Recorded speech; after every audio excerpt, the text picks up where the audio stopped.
Good morning, good afternoon, everyone. I'm Kip Cantello. I'm Director of the Human Research Protections Program at the University of California, San Diego, and I am joined by... I'm Lena Cohen. I'm actually filling in for Sarah. So if you guys came for Sarah Binkin, I'm really sorry. But I'm from Indiana University, if you couldn't tell. And what we're going to talk about today is the IRB module, and we're kind of in different places as institutions. And so I'm going to talk a bit about our experience at UCSD as first-time users of any Quali IRB product. And in many ways, we are going to be first-time users of any modern IRB electronic product. And then Indiana has gone live with their transition to the new version of protocols. And they'll be able to show you more about some of the exciting features that I'm looking forward to that will be a vast improvement for us and that have even been an improvement from what I understand for Indiana, even though they've been working with Quali IRB for a while. Just to give you some background about UCSD and the situation that we're in, I've been here for about 2.5 years. I was previously the director at UCLA, so a sister campus that used a different electronic IRB product. And that product really produced a change in the relationship between researchers and the IRB there. And I'm really hoping to replicate that same experience here at UCSD, especially because coming to UCSD, I kind of found myself in a time warp where I feel like I'm back in about 2006 when it comes to the relationship between the IRB and researchers, how we collect information. The only thing that's missing is stacks of paper that is 6 foot high. We do have an electronic system, but it is homegrown from the 90s, very advanced for its time. I remember one of my predecessors talking at a University of California directors meeting about how the system is held together with duct tape and bubble gum. And I wish I could say that statement was from a meeting 2, 3, 4 years ago, but it was really 12 years ago. So we really are overdue on some changes, and I'm really excited for the possibility that Quali brings for us. And as you might imagine, we are using the Quali implementation to really drive a very significant overhaul to our program. There's been kind of a cultural aspect where we've been trying to switch from a more kind of policing-oriented model of human research protections to one that is more collaborative, that recognizes that researchers are the ones who are on the front lines of subject protection, not the IRB. And also revising systems, so Quali being the major one to address gaps in how we collect information, how we maintain information, even the ability to have metrics to report out on. As a public institution, we're subject to a state version of FOIA, and I always dread those requests because it's very hard to pull documentation out and understand what sort of the history of a project was. We're also investing in training people more and communicating more openly about IRB requirements, and Quali is going to be a help in that. And then finally, also sort of redoing our policies, which really haven't been updated in a long time and kind of reflect a different cultural approach to IRB review.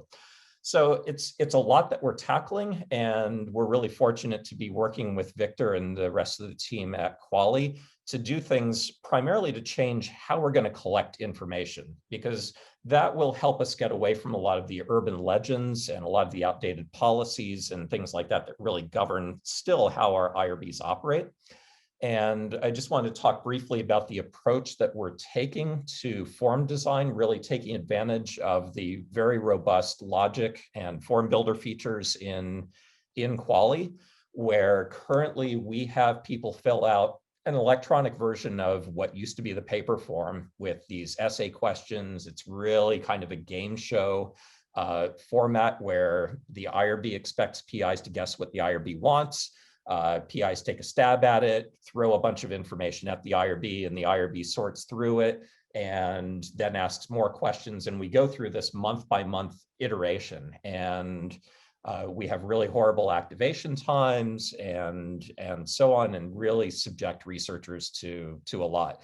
And one thing that's interesting as we go through testing quality is the Stockholm syndrome that I'm seeing, where our researchers are so used to that approach that they're almost suspicious of how easy it is to answer the questions that we've built using Form Builder in Quali, where we're able to really take more of a design-oriented approach and ask very specific questions instead of broad-based essay format questions.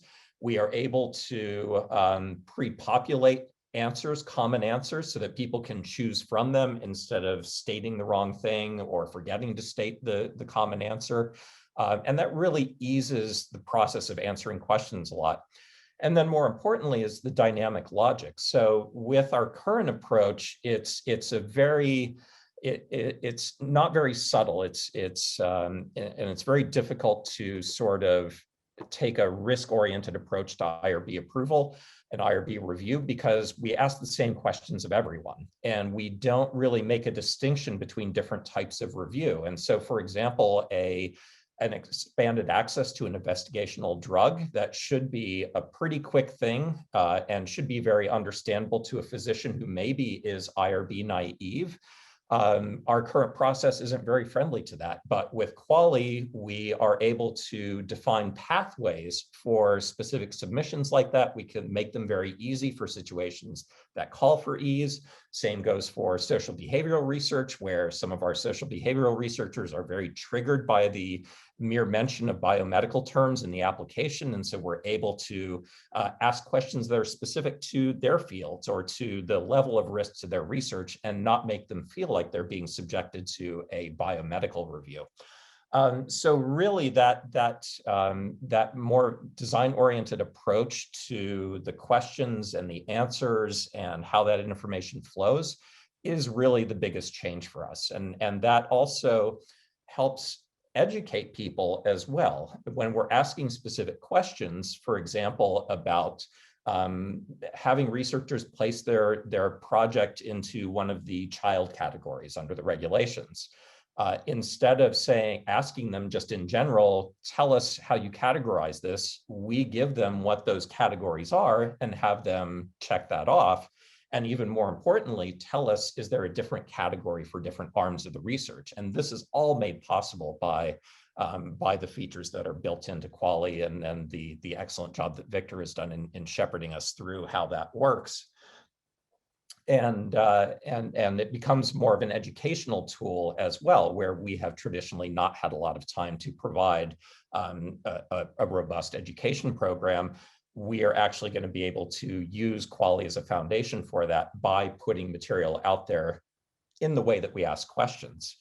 And then that also becomes an educational tool for IRB members. So we have constructed our questions in a way that IRB members can then look at the question, look at the answer, and see that things have been adequately addressed, and not leave members to wonder or to pick through answers, or to, even worse, have to sort out contradictory answers that might appear in different parts of these various attachments that we require people to fill out. So overall, this really holds a lot of promise. We've been engaged, as you might imagine, with such a significant transition. We've been engaging a lot of different audiences in testing, and still have more audiences to engage in the testing, but the response has been very positive. As I mentioned, there has been a bit of Stockholm syndrome, where people are suspicious that, oh, it can't really be this easy, or where do I provide you with this paragraph that I always used to provide you before? And we have to reassure them a couple of times that, yep, we don't need that information anymore. We don't need that attachment anymore. So Quali, the process of implementing Quali really has been a key driver in our process of reimagining a lot of what we do as an office, helping me sort of drive a new culture among our staff and among the IRB members. And we still have a lot of work to do, but I'm really excited by the promise of the features. And I know that one feature that has been a hit at Indiana is action items. which is going to be another huge change for us at UCSD, where we are used to writing these voluminous letters that really ask a whole bunch of questions that we should have asked up front in the application.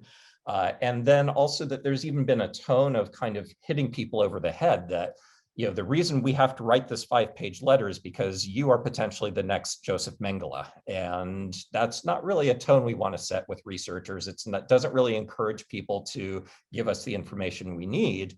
And so this really, especially action items, gives us a chance to communicate in a different way and hopefully set a more productive tone for our relationship with the campus. So really those features, the way that we ask questions up front and dynamically, and then also the way we're able to communicate using action items are really what I'm excited about, and what I'm glad to hear Indiana has had success with. And I look forward to hearing and seeing some of how that's worked out for Indiana. Okay, thank you, Kip. So my turn. I am very excited to present to you. As we are 1 month into our, there we go, into our migration over to Kuali protocols. As you see, I'm Lena. I'm not Sarah, just filling in for her. It's a hard job, big shoes to fill. And I'm just going to talk about all the different ways that we utilize Kuali protocols. So first, what I want to say is that our story is still similar to UCSD's, even though we were coming from a completely electronic system. So we were coming from IRB, and we had tons of enhancements. But the story still remains the same. Our form builder, the form that we created, was actually created to ask less from our investigators, and also to be able to tailor questions based on their needs.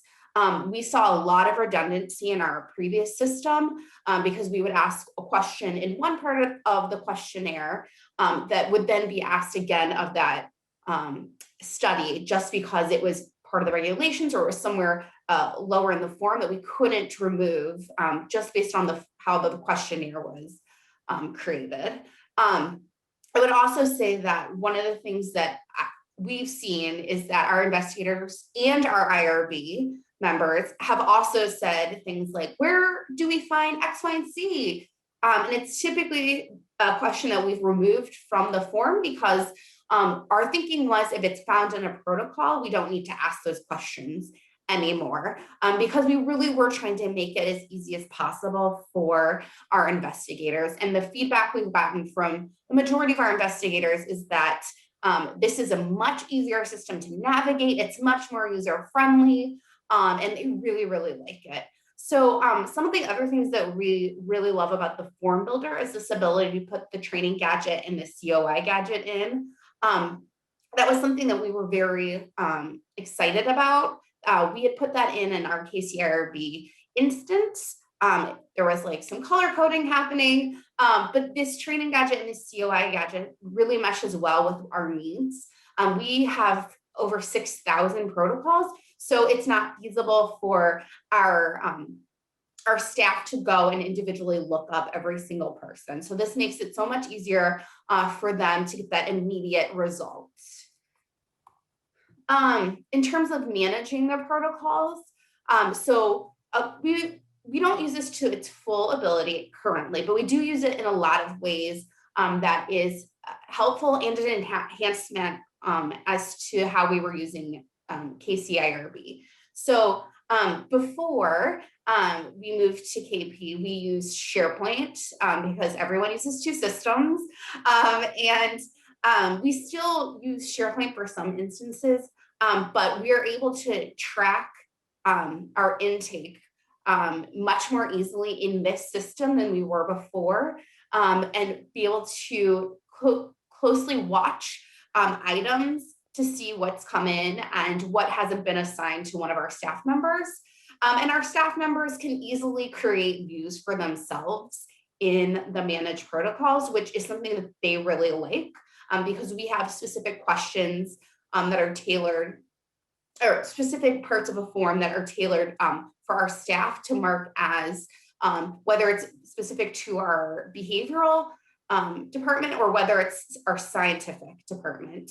And so they're able to kind of manage that on their own. And then we don't do all reporting currently in quality protocols, but we do way more reporting now in the system than we were before.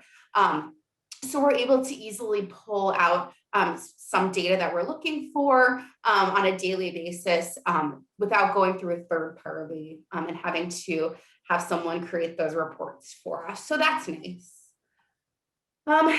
Then the one thing that we also really, really like, it's like new in terms of 2021 is the permissions. So in our old instance, we had the similar situation where the permissions existed separate from the protocol. And so we didn't have to have people listed on the protocol who weren't actually engaged in research. And they didn't have to create amendments in order to view or make edits to the protocol, which was great.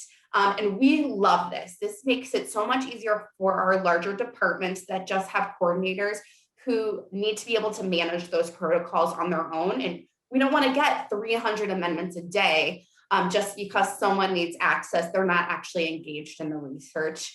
So this has been something that we really love and we hope everyone else is excited about.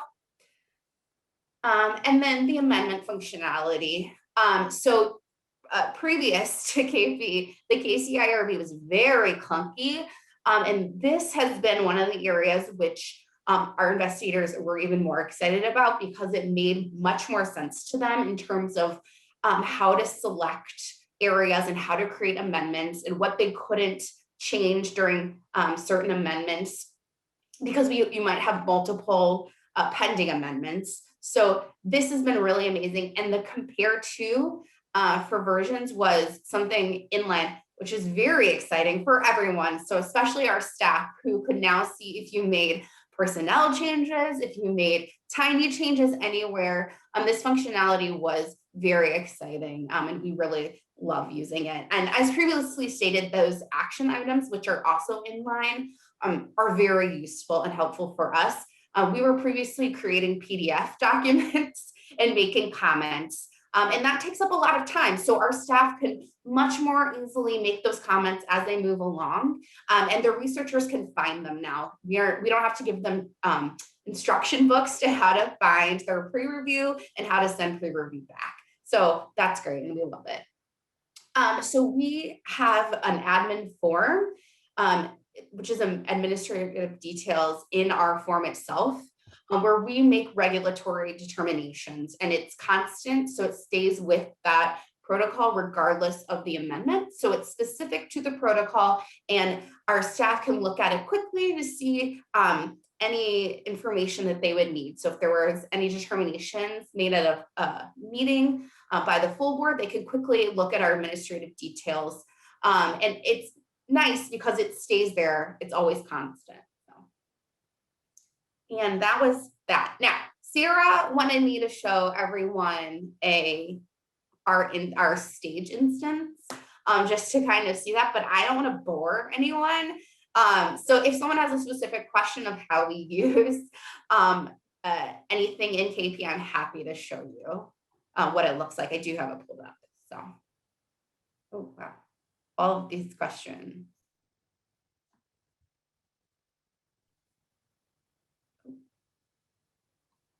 Do you have staff that do the triage assignment protocols, or is it self-service? So I'm assuming the phone might be Sarah Bankin because she has responded to some questions. But she said, yes, we do have staff who triage submissions. So we have an intake team, and they are specific to making that triaging in terms of what team it needs to go to, because we're broken up into 3 different teams essentially.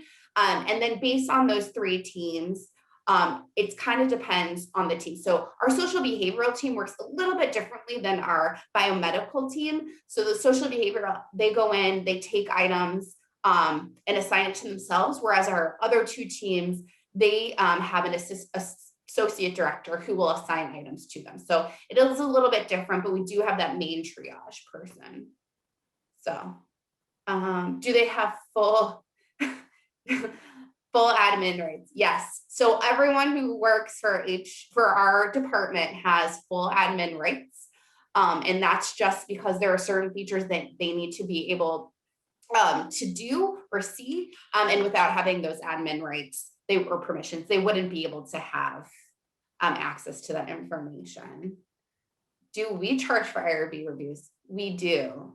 And so that's a billing question. And actually the reporting is how we do billing. So our director pulls a report down and that's how she tracks and manages those charges. And Sarah, if I'm wrong, feel free to put that in the chat, but I'm 99% sure that's how that works. Do you guys have any other questions that I can answer or Kip can answer? Do you all use the ancillary reviews? Is that what you meant by the COI gadget, or? Oh yeah, no, yeah. So that's different. The COI gadget we use to show whether someone has submitted their conflict of interest for research, and then if they have a disclosure that we need to contact the COI office about. So that's how we use the COI gadget. Okay. And that's the same. Charging is for industry. Yes. Thank you, Marlies. So if you guys don't know, there's like 4 people on from my institution, all of who had a big part in making sure we got this far in terms of implementation. So Marlies is one of them. So, any other questions? Yeah, all rainbows, sunshine, flowers, that kind of thing over here.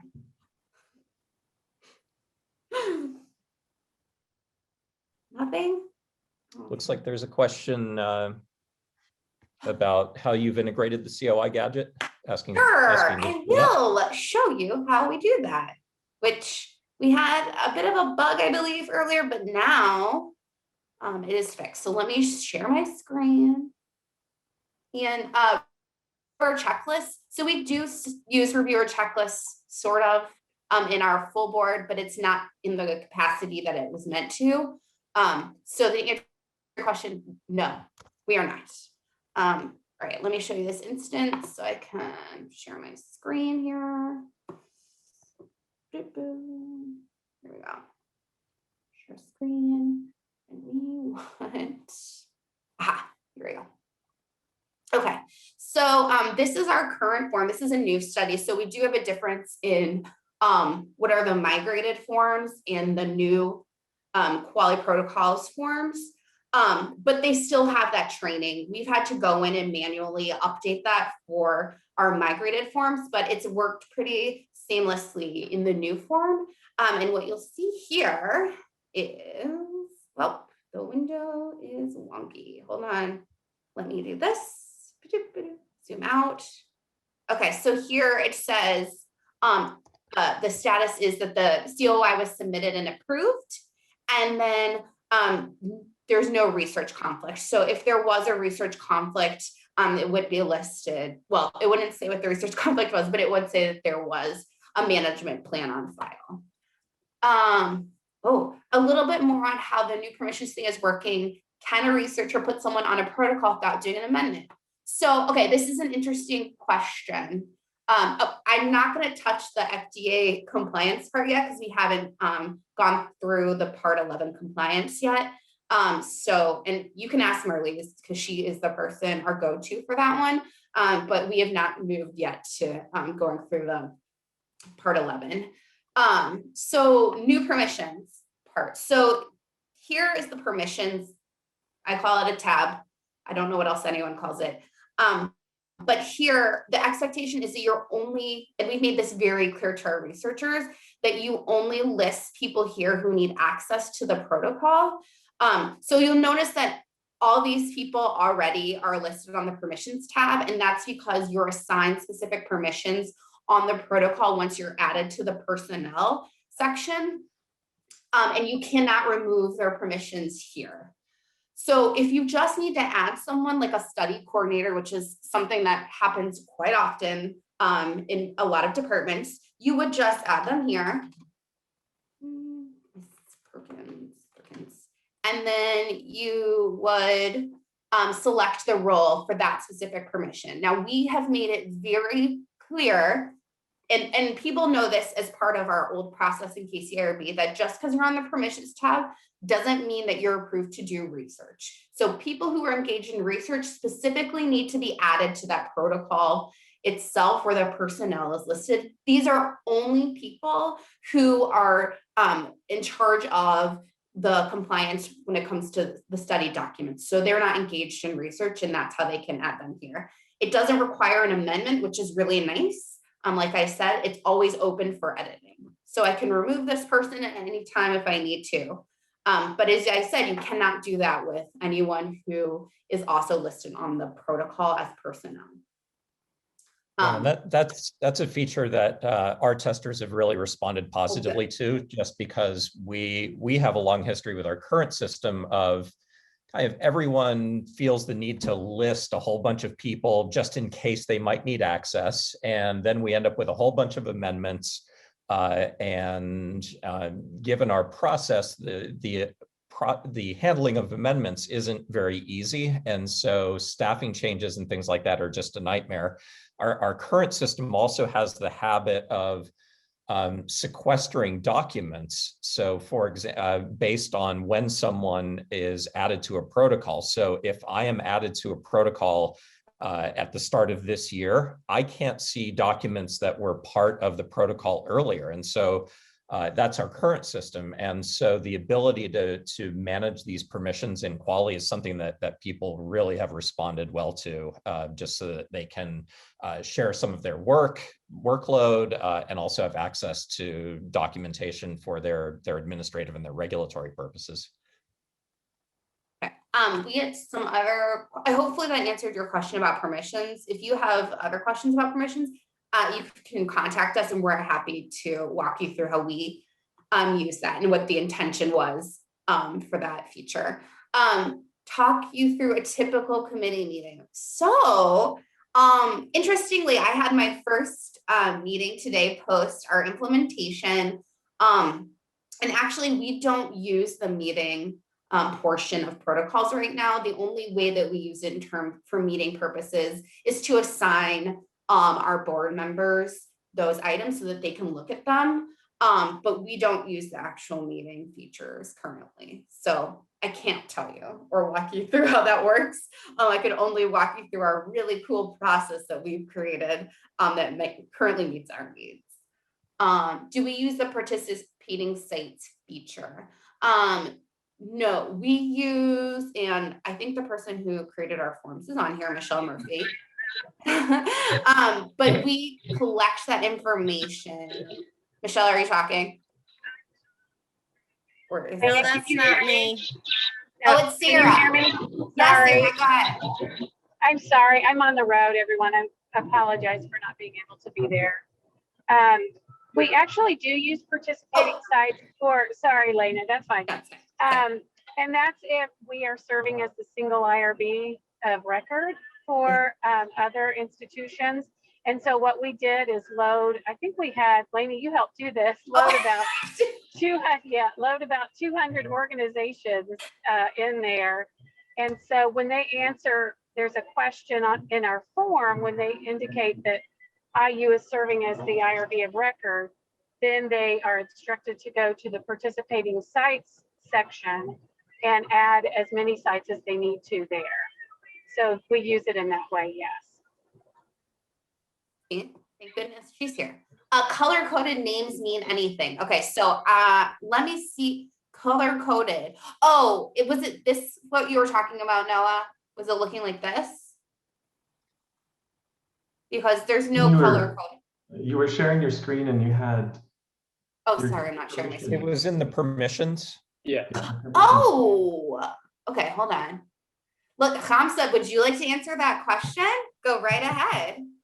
Colors are there. Not mine. The colors are there for your aesthetic pleasure. No, so they don't particularly have any strict meaning. It's just users are added. There's some distinction, right, among kind of each kind of entry going down if you have 20 people out to permissions. So no, colors do not mean anything. I apologize. I did not mean to hijack this session. You didn't. It's fine because I would have just made something up. So it's fine. No, I'm kidding. It just looks like kind of when on your cell phone, how it color codes the different people. That's kind of what it looks like. So yeah, I didn't even notice that, sadly. So any other questions that I can yammer on about for you? Are you using filters in your work? So, okay, I'll show you the filters that I have built because there are a couple of projects that I am assigned to that I have to use filters. So let me see here.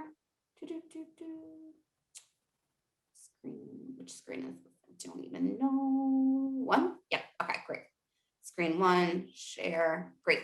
Okay, so in my view, for Encore purposes, so we have to enter several studies into Encore as part of a project.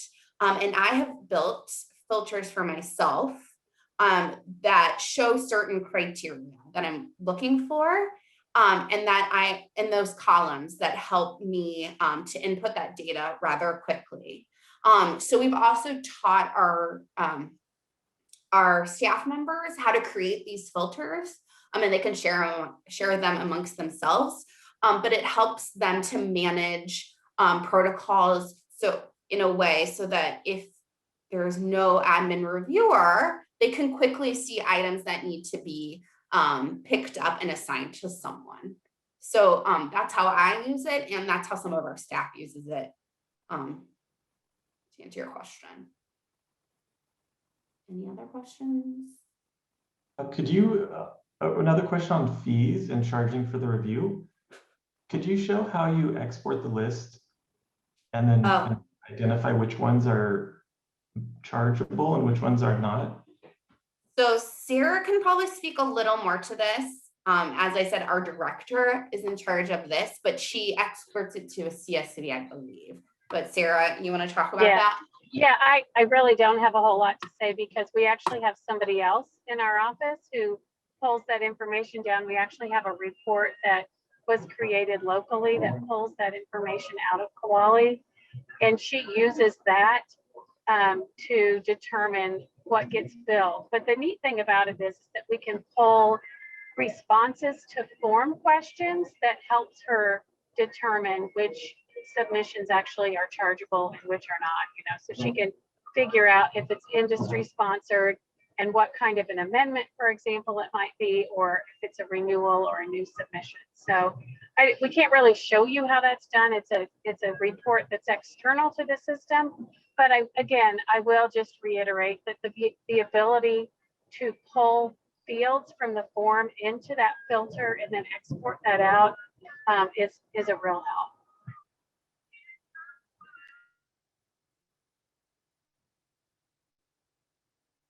Oh, okay, this is a good one. Were there any anticipated homegrown technical solutions that had to be done quickly right before or after your final go live?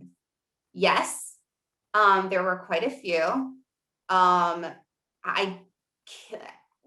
of which is that a lot of our IRB members had some issues with permissions in being able to access protocols that they needed to view. Off the top of my head, I can't think of all of them. Sarah or Marlise, can you? I'm sorry, I didn't hear the question. Our unanticipated issues that we had.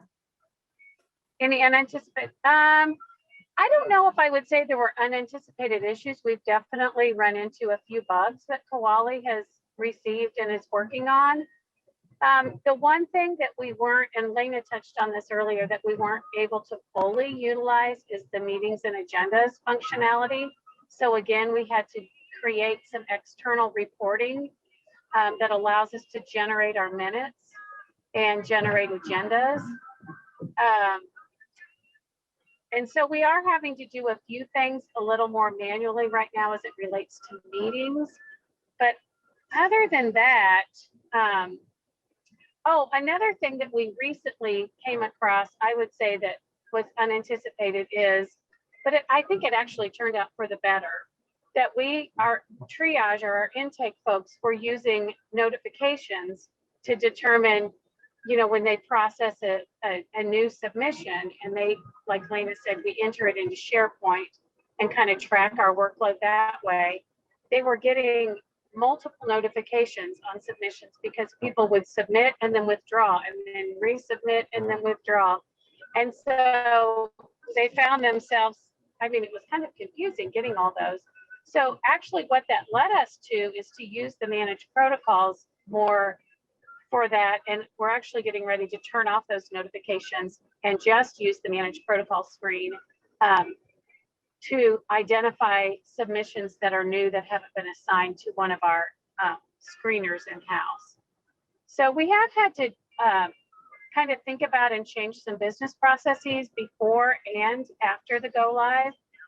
But I think things are, I mean, we're working things out, and in some cases, I think they've worked out for the better. I hope that answered the question. Okay. Someone wants us. Oh, who's talking? Sorry, I was just going to throw in one thing that we're in the middle of working on. So in our current system, we require signatures, actual signatures from the PI and the department chair. We were planning on stepping away from that practice, but not sort of going completely wild where anyone can submit anything. And so we had turned on the feature to notify the PI to submit.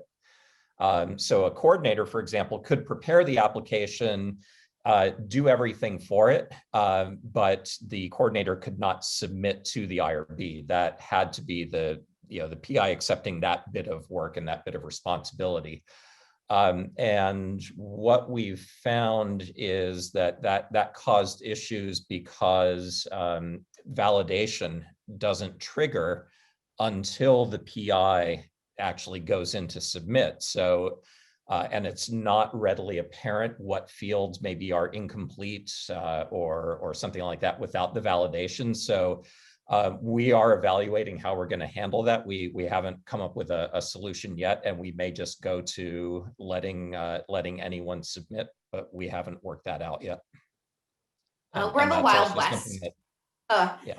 I think we're kind of the Wild West over at Indiana University. Anyone can submit. I'm pretty sure we would see some serious backlash if we did have to turn on a feature like that. Yeah. So feel free to ask us how we deal with it. So we had some questions about our migration process. So that I can speak more confidently about than anything, as that was kind of my baby.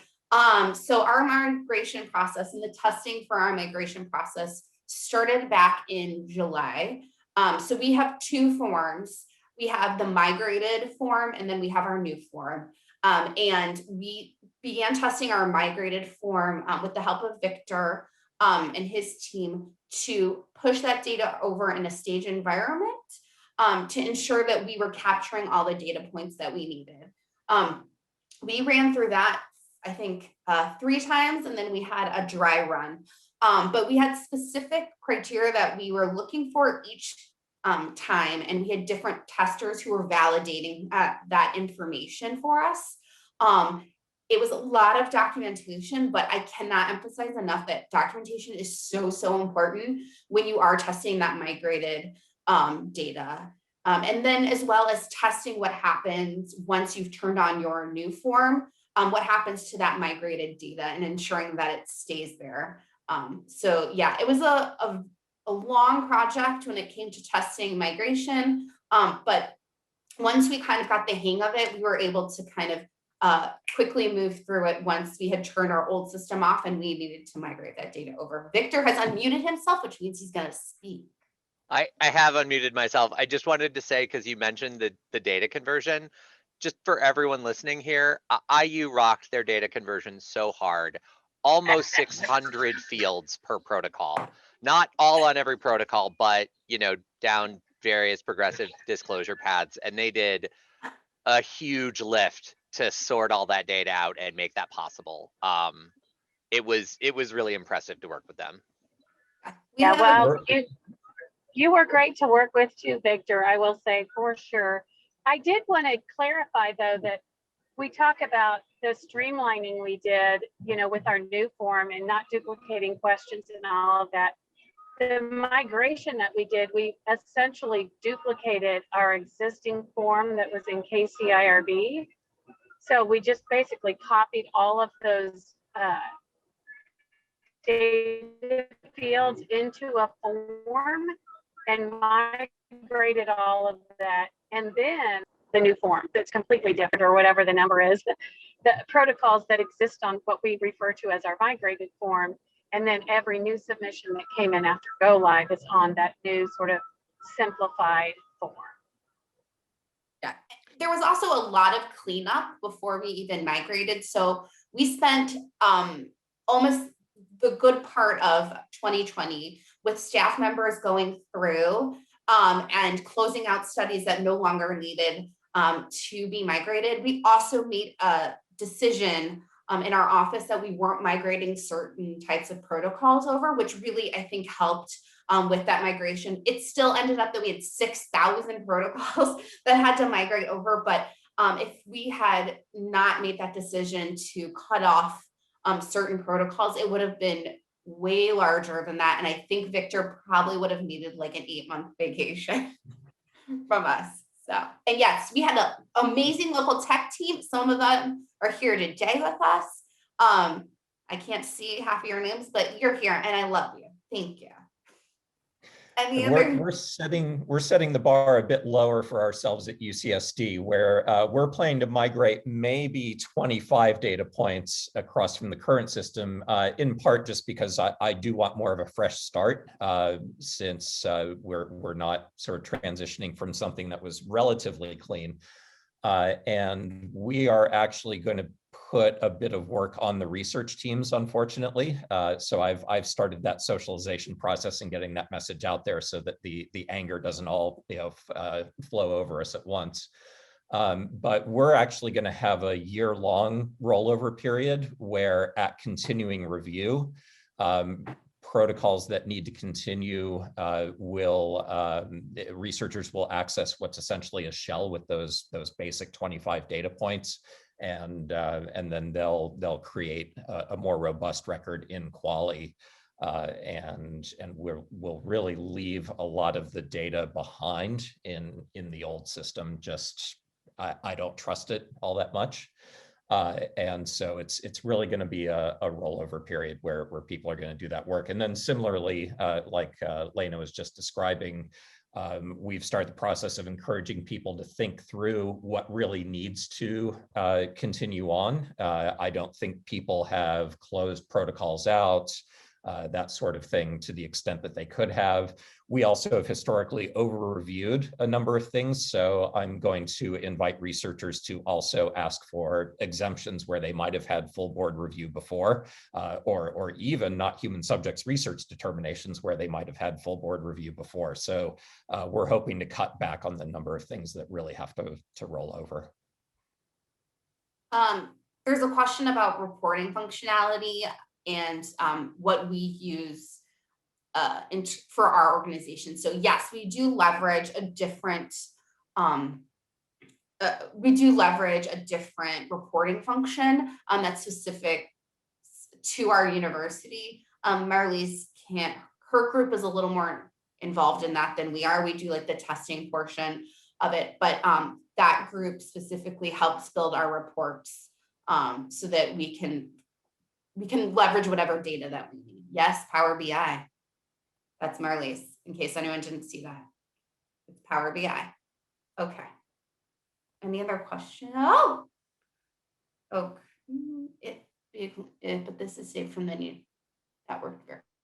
Thank you, Chris. Cool. Anything else? Because I'm really getting tired of listening to myself. I had another question, actually. This is Chris Price from UCI.